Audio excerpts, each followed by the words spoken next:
दोस्तों, Warren Buffett world के one of the most successful investor हैं, जो वैल्यू इन्वेस्टिंग में अपनी एक्सपर्टीज और स्टॉक मार्केट के लिए अपने लॉन्ग टर्म अप्रोच के लिए जाने जाते हैं। वॉरेन बफेट करंटली चेयरमैन और सीईओ हैं बर्कशायर हैथवे कंपनी के। फोर्ब्स के अकॉर्डिंग जून 2024 में इनकी नेटवर्थ 137.5 बिलियन डॉलर है, जिसकी वजह से वॉरेन बफेट आज दुनिया के टॉप 10 रिचेस्ट लोगों में 9th नंबर पर आते हैं और इनको इन्वेस्टिंग की फील्ड का गुरु भी माना जाता है। वैसे तो बहुत सारे राइटर्स ने वॉरेन बफेट की इन्वेस्टमेंट टेक्निक्स को स्टडी करके बुक लिखी है, लेकिन अभी मैंने कुछ दिन पहले ये 7 secrets to investing like Warren Buffett book पढ़ी है। इस बुक को पढ़ने की वजह से मैंने वॉरेन बफेट की इन्वेस्टमेंट स्ट्रेटेजीज और टेक्निक्स के बारे में बहुत कुछ सीखा है। ये 7 secrets to investing like Warren Buffett book को लिखा है मैरी बफेट ने। मैरी बफेट ने इस बुक को उन बिगिनर्स इन्वेस्टर्स के लिए लिखा है जो स्टॉक इन्वेस्टिंग में बिल्कुल नए हैं और जिनके पास वैल्यू इन्वेस्टिंग में बहुत कम या कोई एक्सपीरियंस नहीं है। ये बुक एक सिंपल और कंप्रहेंसिव गाइड है वैल्यू इन्वेस्टिंग के लिए। इसमें वॉरेन बफेट की फिलोसॉफी, माइंडसेट, इन्वेस्टमेंट स्ट्रेटेजीज और प्रैक्टिकल टिप्स हैं जो एक बिगिनर इन्वेस्टर को सक्सेसफुल इन्वेस्टमेंट पोर्टफोलियो क्रिएट करने में हेल्प करते हैं। तो दोस्तों, आज मैं आपको इस वीडियो में इस बुक के डिटेल में सारे इन्वेस्टिंग लेसन बताने वाला हूँ। जैसे नंबर 1, एक डिसिप्लिन और पेशेंट इन्वेस्टमेंट अप्रोच डेवलप करने से लॉन्ग टर्म सक्सेस कैसे मिल सकती है। नंबर 2, वैल्यू इन्वेस्टिंग क्या है और यह अदर इन्वेस्टमेंट स्ट्रेटेजीज से कैसे अलग है। नंबर 3, आप पोटेंशियल स्टॉक्स को रिसर्च करके वेल इन्फॉर्म्ड इन्वेस्टमेंट डिसीजन कैसे ले सकते हो। नंबर 4, इकोनॉमिक मोड क्या है और इससे स्टॉक मार्केट में कंपनीज को कैसे फायदा होता है। नंबर 5, फाइनेंशियल इन्वेस्टमेंट आपको किसी कंपनी की फाइनेंशियल हेल्थ और फ्यूचर प्रोस्पेक्ट को समझाने में कैसे हेल्प करते हैं। नंबर 6, किसी स्टॉक्स की वैल्यू डिटरमाइन करने के लिए यूज किए जाने वाले डिफरेंट मेथड्स क्या हैं। नंबर 7, आप स्टॉक मार्केट के लिए एक वेल डाइवर्सिफाइड पोर्टफोलियो कैसे क्रिएट कर सकते हैं। So let's begin. Lesson number 1, एक डिसिप्लिन और पेशेंस इन्वेस्टमेंट अप्रोच डेवलप करने से लॉन्ग टर्म सक्सेस कैसे मिल सकती है। पॉइंट नंबर 1,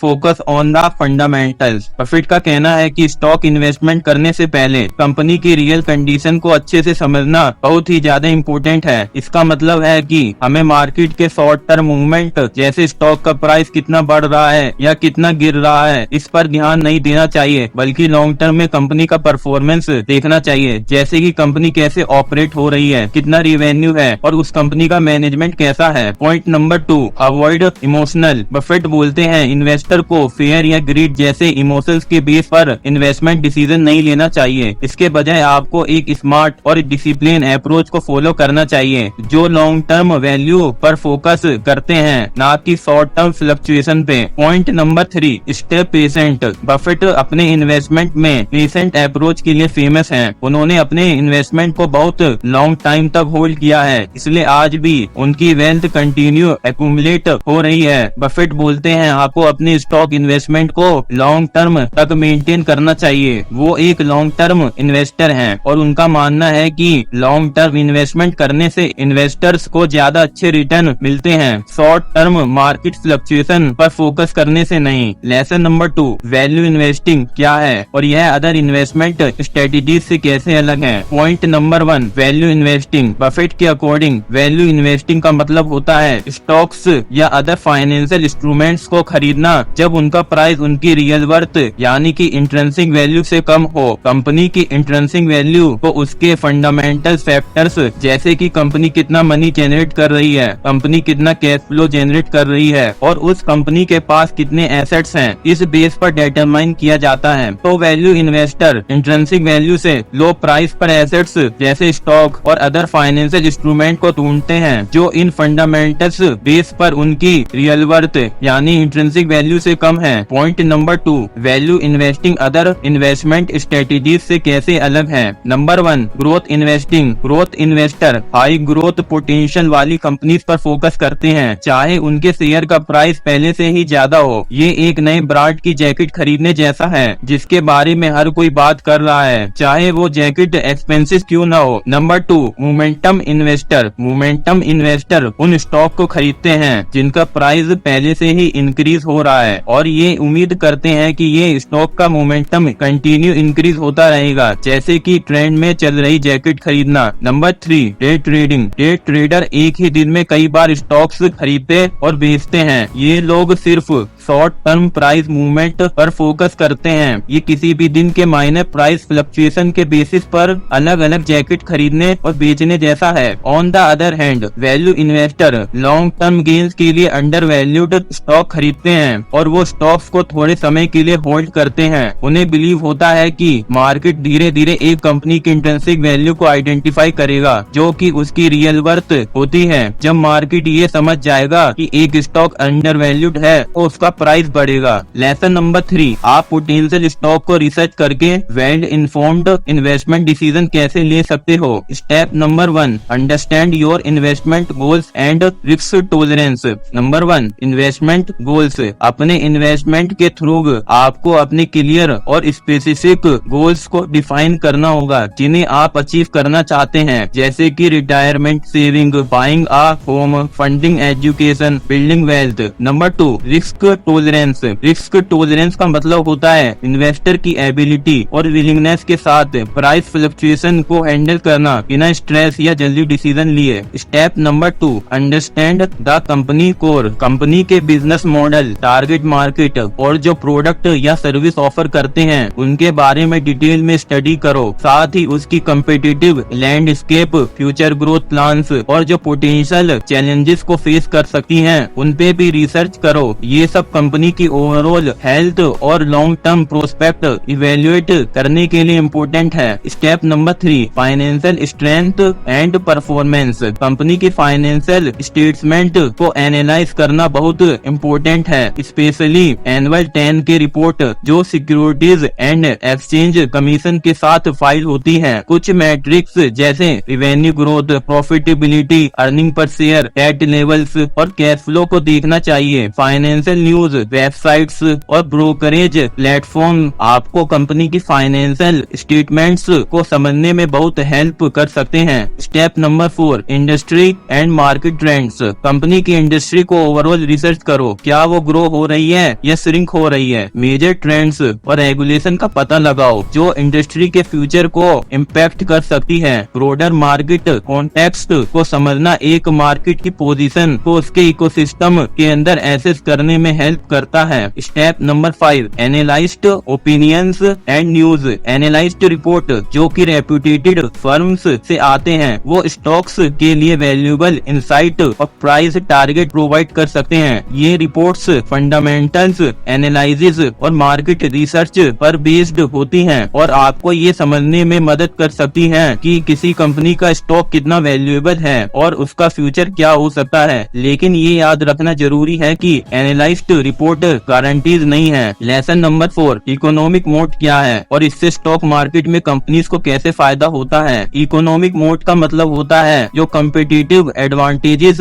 जो किसी कंपनी को लॉन्ग टर्म तक उसके मार्केट शेयर और प्रॉफिटेबिलिटी को मेंटेन करने में हेल्प करता है। ये एडवांटेजेस कंपटीटर्स के लिए एक बैरियर्स या ऑब्स्टिकल्स बनाते हैं, यानी कि जब किसी कंपनी के पास स्ट्रॉन्ग इकोनॉमिक मोड होता है तो कॉम्पिटिटर्स के लिए उस कंपनी की सक्सेस को रेप्लिकेट करना मुश्किल हो जाता है। पॉइंट नंबर 2, इससे स्टॉक मार्केट में कंपनीज को कैसे फायदा होता है। Number 1, increasing market share. एक स्ट्रॉन्ग इकोनॉमिक मोड एक कंपनी को अपने मार्केट शेयर को मेंटेन और इंक्रीज करने में हेल्प करता है। कॉम्पिटिटर्स के लिए उस कंपनी के कस्टमर्स को अट्रैक्ट करना मुश्किल हो जाता है। Number 2, increasing profitability. Economic mode एक कंपनी को अपने मार्जिन को हाई रखने में हेल्प करता है। कॉम्पिटिटर्स के लिए उस कंपनी की प्राइसेस को मैच करना मुश्किल हो जाता है। Number 3, long term growth. Economic mode एक कंपनी को लॉन्ग टर्म में ग्रोथ करने में हेल्प करता है। Lesson number 5, financial statements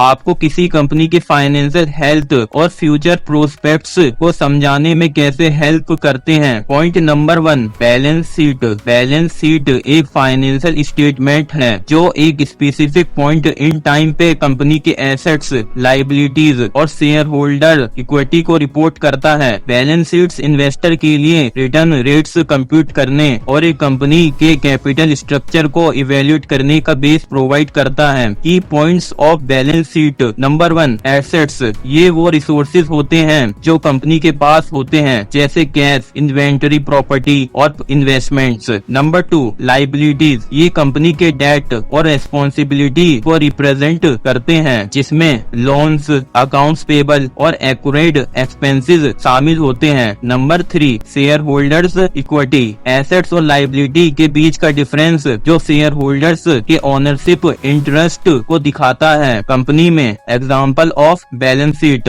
suppose एक कंपनी XYZ की बैलेंस शीट है। चलो हर एक फाइनेंशियल रेशो को बैलेंस शीट के डाटा का यूज करके कैलकुलेट करते हैं। Number 1, debt to equity ratio. इसका फॉर्मूला होता है debt to equity ratio equal to total liabilities divide by total equity. Calculation. Debt to equity ratio equal to total liability balance sheet में है 2 लाख और divide by total equity है 1,85,000, तो equal to 1.08 होगा। तो अब डेट टू इक्विटी रेशो आया equal to 1.80। Number 2, current ratio. Formula current ratio equal to total current assets divide by total current liabilities. Calculation. Current ratio equal to total current assets balance sheets में है 1,05,000 divide by total current liabilities है 50,000 equal to 2.1। तो अब current ratio आया equal to 2.1। Number 3, quick ratio. Formula quick ratio equal to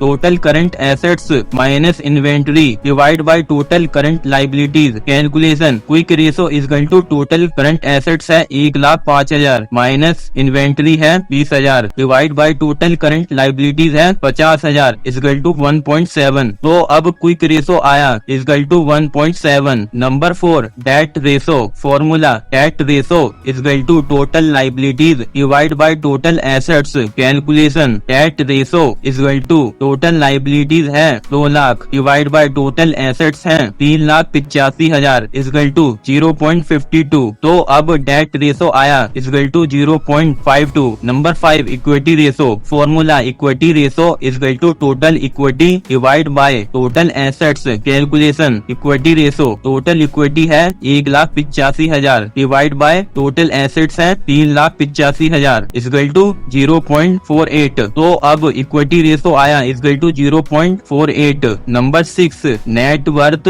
और shareholders equity. Formula shareholders equity equal to total assets minus total liabilities. Total assets है 3,85,000 minus total liabilities है 2 lakh equal to 1,85,000। तो अब shareholders equity आया equal to 1,85,000। Point number 2, income statement. Number 2, अब आपको income statement की information का use करके कुछ रेशोज जैसे gross profit margin, operating profit margin और नेट प्रॉफिट मार्जिन को कैलकुलेट करना होगा। ये रेशोज आपको ये समझाने में हेल्प करेंगे कि कंपनी कितना इफिशिएंटली ऑपरेट कर रही है और कितना प्रॉफिट कमा रही है। Number 1, gross profit margin. इसका फॉर्मूला होता है gross profit margin equal to gross profit divide by revenue into 100। Calculation.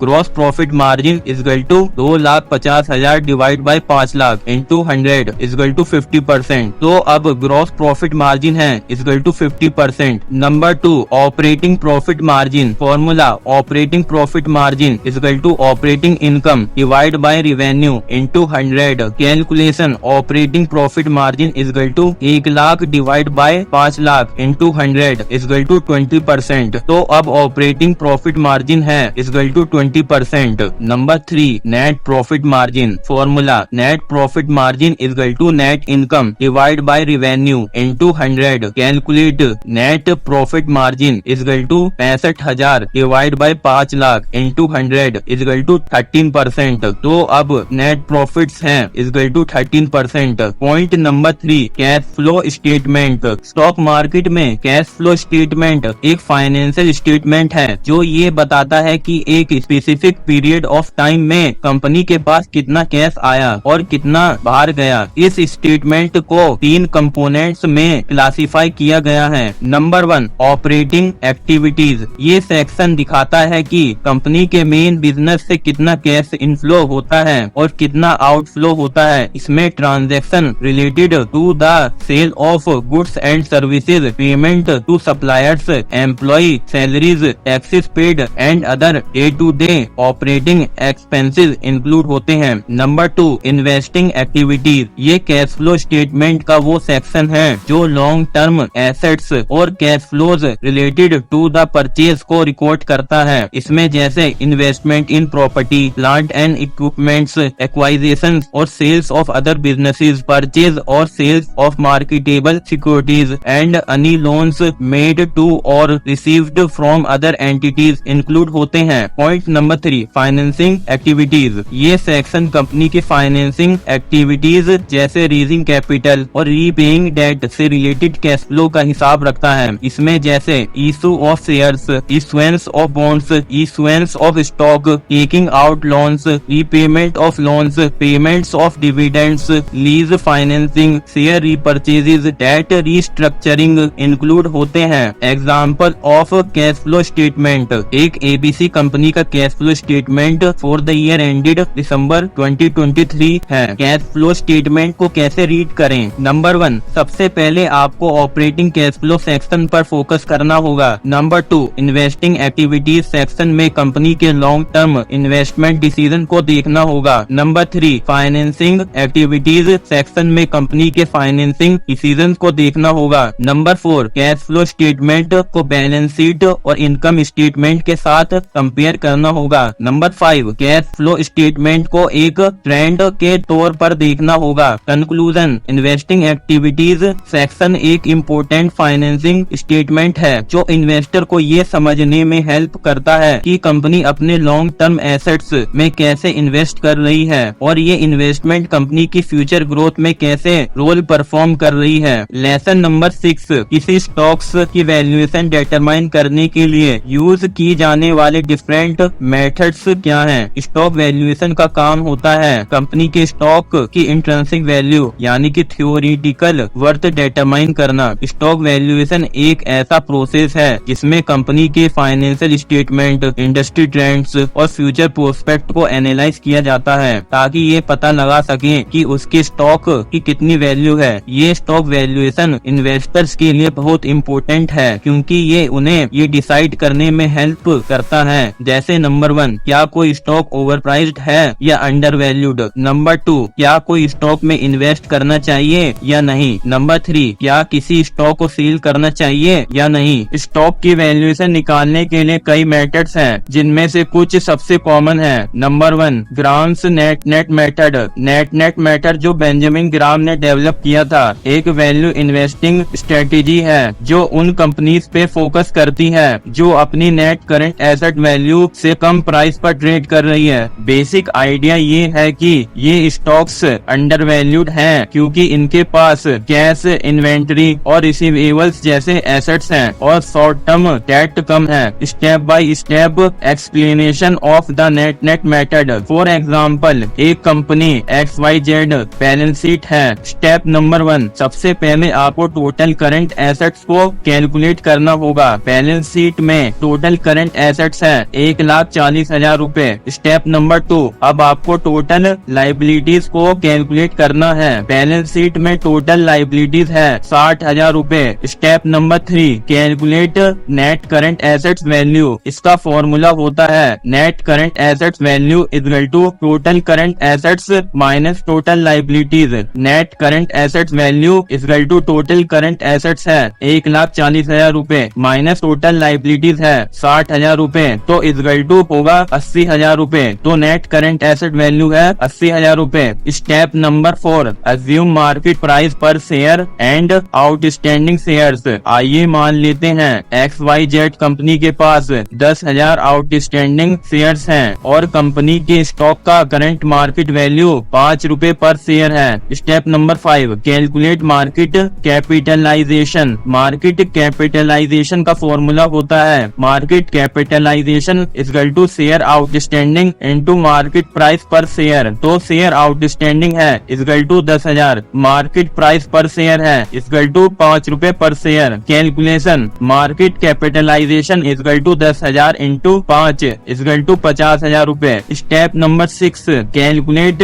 Net current asset value per share. तो net current asset value per share का फॉर्मूला होता है net current asset value per share equal to net current asset value divide by outstanding share. तो net current asset value equal to 80,000 रुपए है और outstanding share equal to 10,000। Net current asset value per share equal to 80,000 divide by 10,000 equal to 8 रुपए per share. अब आपको net current asset value per share का 2/3 part calculate करना है। 2 divide by 3 into 8 equal to 5.33 rupees per share. अब net current asset value per share equal to 5.33 rupees है। अब आपके पास नेट मेथड के सभी स्टेप की समरी है, जैसे नेट करंट एसेट वैल्यू है 80,000 रुपए, मार्केट कैपिटलाइजेशन है 50,000 रुपए, net current asset value per share है 8 रुपए। 2 divide by 3 of net current asset value per share है 5.33 रुपए। अब अगर current market price per share 5 रुपए है, जो 2/3 of net current asset value per share 5.33 rupees से कम है, अब ये स्टॉक नेट स्ट्रेटेजी के लिए क्वालिफाई करता है। इसका मतलब ये है कि ये स्टॉक अंडर वैल्यूड है। नेट मेथड इन्वेस्टर को कंजर्वेटिव वैल्यूएशन अप्रोच प्रोवाइड करता है, क्योंकि ये टेंजिबल एसेट्स पर फोकस करते हैं। इसलिए ये इन्वेस्टर्स को एक मार्जिन ऑफ सेफ्टी देता है, क्योंकि ये कंपनी की मार्केट वैल्यू को उसके लिक्विडेशन वैल्यू यानी 2/3 of net current asset value per share से कम बताता है। ये मेथड इन्वेस्टर्स को उन कंपनीज में इन्वेस्ट करने में हेल्प करता है जो उनकी लिक्विडेशन वैल्यू से भी कम में ट्रेड कर रही हैं। अगर कंपनी को लिक्विडेट करना पड़ता है तो भी इन्वेस्टर को उनके पैसे का एक बड़ा हिस्सा वापस मिल सकता है। लेकिन ये बात भी सच है कि आपको इन्वेस्टमेंट डिसीजन लेने से पहले कंपनी की फ्यूचर अर्निंग और मार्केट कंडीशन को भी देखना चाहिए। Method number 2, price to book value. Price to book value एक फाइनेंशियल मैट्रिक है जिसका यूज यह इवेल्युएट करने के लिए किया जाता है कि किसी स्टॉक का मार्केट प्राइस उसके बुक वैल्यू पर शेयर के कंपैरिजन में अंडर वैल्यूड या ओवर वैल्यूड है। प्राइस टू बुक वैल्यू को कैलकुलेट करने का फॉर्मूला होता है price to book value equal to market price per share divide by book value per share. चलो एक एग्जांपल बैलेंस शीट की इंफॉर्मेशन का यूज करके प्राइस टू बुक वैल्यू को कैलकुलेट करने के प्रोसेस को स्टेप बाय स्टेप समझते हैं। Step number 1, obtain the balance sheet. मान लो आपके पास कंपनी XYZ की एक सिंप्लीफाइड बैलेंस शीट है। Step number 2, calculate book value. अब हमें बुक वैल्यू को कैलकुलेट करने के लिए टोटल एसेट्स में से टोटल लायबिलिटीज को माइनस करना होगा, यानी इसका फॉर्मूला होता है book value equal to total assets minus total liabilities. Balance sheet में टोटल एसेट्स हैं 8 लाख और टोटल लायबिलिटीज हैं 2.5 lakh. Book value equal to 8 lakh into 2.5 lakh equal to 5,50,000 रुपए। तो अब बुक वैल्यू है 5,50,000 रुपए। Step number 3, calculate book value per share. अगर हम मान लें कि कंपनी XYZ के पास 1 लाख आउटस्टैंडिंग शेयर्स हैं, तो हम बुक वैल्यू पर शेयर को कैलकुलेट कर सकते हैं। बुक वैल्यू पर शेयर को कैलकुलेट करने का फॉर्मूला होता है book value per share equal to book value divide by number of outstanding shares. अब हमारे पास बुक वैल्यू है 5,50,000 रुपए और नंबर ऑफ आउटस्टैंडिंग शेयर्स हैं 1 लाख। तो book value per share equal to 5,50,000 divide by 1 lakh equal to 5.50 rupees. तो book value per share equal to 5.50 rupees per share होगा। Step number 4, calculate price to book ratio. इस to book ratio का formula होता है market price per share divide by book value per share. अब हमारे पास market price per share equal to 10 रुपए है और बुक वैल्यू पर शेयर है equal to 5.50 rupees. Price to book ratio equal to होगा 10 डिवाइड बाय 5.50 इक्वल टू 1.82। तो अब कंपनी XYZ का price to book value ratio 1.82 है। ये रेशो दिखाता है कि 1 रुपए बुक वैल्यू के लिए इन्वेस्टर्स कितना पे करने को तैयार हैं। अगर प्राइस टू बुक रेशो 1 से ज्यादा है तो ये इंडिकेट करता है कि स्टॉक ओवर वैल्यूड हो सकता है, जबकि अगर रेशो 1 से कम है तो ये अंडर वैल्यूड को सजेस्ट करता है। Method number 3, price to earning ratio. Price to earning ratio एक फाइनेंशियल मैट्रिक है जो एक कंपनी की स्टॉक की वैल्यूएशन को इवेल्युएट करने के लिए इस्तेमाल होता है। ये कंपनी की स्टॉक का current market price per share को उसकी अर्निंग पर शेयर से डिवाइड करके कैलकुलेट किया जाता है। सिंपल वर्ड में कहा जाए तो ये आपको बताता है कि हर 1 रुपए की अर्निंग पर कितना पे करने के लिए इन्वेस्टर तैयार हैं, जो कि बाय कंपनी जनरेट होती हैं। प्राइस टू अर्निंग रेशो को कैलकुलेट करने का फॉर्मूला होता है price to earning ratio equal to current market price per share divide by earning per share. चलो एक एग्जांपल इनकम स्टेटमेंट की इंफॉर्मेशन का यूज करके प्राइस टू अर्निंग रेशो को कैलकुलेट करने के प्रोसेस को स्टेप बाय स्टेप समझते हैं। Step number 1, determine the market price per share. Assume करो कि XYZ कॉर्पोरेशन का current market price per share 50 रुपए है। Step number 2, calculate earning per share. Earning per share को कैलकुलेट करने का फॉर्मूला होता है earning per share is equal to net income divide by number of outstanding shares. XYZ corporation income statement में net income है 10 लाख रुपए। Example, अगर हम अज्यूम कर लेते हैं कि number of outstanding shares 1 lakh हैं, तो earning per share is equal to 10 lakh रुपए divide by 1 lakh is equal to 10 रुपए होगा। Step number 3, calculate the price to earning ratio. Price to earning ratio को कैलकुलेट करने का फॉर्मूला होता है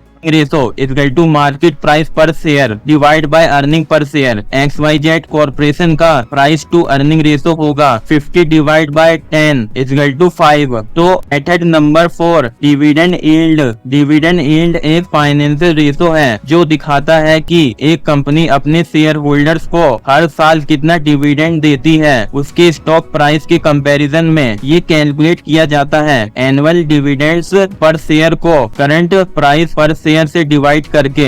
dividend yield is equal to annual dividends per share divide by current price per share into 100। Example के लिए, अगर एक company हर साल 2 रुपए पर शेयर का डिविडेंड देती है और उसका करंट स्टॉक प्राइस 50 रुपए है, तो डिविडेंड यील्ड होगा dividend yield is equal to 2 divide by 50 into 100 is equal to 4%। Dividend yield कितना होना चाहिए ये इन्वेस्टर के गोल्स, इंडस्ट्री और मार्केट कंडीशन पर डिपेंड करता है, लेकिन कुछ जनरल गाइडलाइंस है जो हेल्पफुल हो सकती हैं। पॉइंट नंबर 1, स्टेबल कंपनीज 2% से 4% के बीच का डिविडेंड यील्ड अच्छे स्टेब्लिश्ड और स्टेबल कंपनीज के लिए अच्छा माना जाता है। ऐसी कंपनीज का डिविडेंड हिस्ट्री स्टडी होता है और ये अपने शेयर होल्डर्स को रेगुलर डिविडेंड देती है। Point number 2, high yield stocks 4% से ज्यादा का dividend yield high stock indicate कर सकता है जो इनकम फोकस्ड इन्वेस्टर के लिए अट्रैक्टिव होता है। लेकिन ये समझना जरूरी है कि यील्ड हाई क्यों है। कभी कभी high yield falling stock price की वजह से होता है जो अंडरलाइंग बिजनेस इशू को इंडिकेट करता है। पॉइंट नंबर 3, लो यील्ड स्टॉक्स 2% से कम यील्ड वाली कंपनीज अपने प्रॉफिट्स को बिजनेस में दोबारा इन्वेस्ट कर रही होती है ग्रोथ के लिए। ये ग्रोथ ओरिएंटेड कंपनीज हो सकती हैं। लेसन नंबर 7, आप स्टॉक मार्केट के लिए एक वेल डाइवर्सिफाइड पोर्टफोलियो कैसे क्रिएट कर सकते हैं। Point number 1, what is portfolio management. Portfolio management का मतलब है इन्वेस्टमेंट की कलेक्शन को ओवरसी और मैनेज करना, जिसमें जनरली स्टॉक्स, बॉन्ड्स और दूसरे फाइनेंशियल एसेट्स इंक्लूड होते हैं। पोर्टफोलियो मैनेजमेंट का गोल होता है रिटर्न्स को मैक्सिमाइज करना और रिस्क को मिनिमाइज करना। अपने फाइनेंशियल गोल्स और रिस्क टॉलरेंस के साथ पोर्टफोलियो को अलाइन करना। Point number 2, creating a well diversified portfolio for the stock market in points. Step number 1, understand your financial goal, set clear objective. इसमें आता है पहला, आइडेंटिफाई पर्पज। डिटरमाइन करो कि आप इन्वेस्ट क्यों कर रहे हो। कॉमन ऑब्जेक्टिव में retirement, savings, purchasing a home, funding education या generating generating passive income include होते हैं। Point number 2, priorities goals. Prioritize करो अपने फाइनेंशियल गोल्स को उनके इम्पोर्टेंस के according. Step number 2, define your time horizon. इसमें आता है number 1 point, short term goals. ये वो ऑब्जेक्टिव है जो आप अगले 1 to 3 ईयर्स में अचीव करना चाहते हैं। एग्जाम्पल के लिए बिल्डिंग एन इमरजेंसी फंड और saving for a down payment on a house. Point number 2, medium term goals. ये वो ऑब्जेक्टिव है जो आप अगले 3 to 10 ईयर्स में अचीव करना चाहते हैं। Point number 3, long term goals.